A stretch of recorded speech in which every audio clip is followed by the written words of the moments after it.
Mayong hapon, ma'am. O mayong hapon, uy. May nga po. Isa na to Ni ako kay mamaligya ako. Sa may baligya. Nagdala ko og Ageless Beauty Feminine Wash. Perting nindutan ni gamiton ba?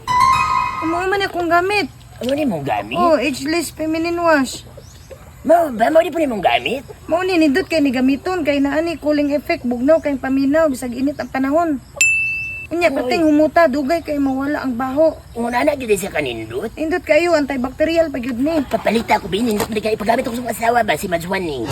So, ikaw may nagdala ani nganong palit man ka sa kuha. Napalitan mi noon.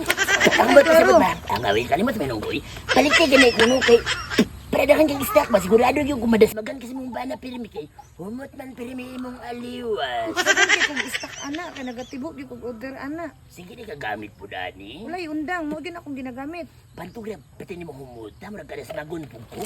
Kada magud kabastos man mo yawa bebe. Namaligya naman ta ako nasagpaan naman noong ko. Wa patay halin nabunog pa ang awi. Wa patay palitan nabunog pa ang dagan angay mapay muligid.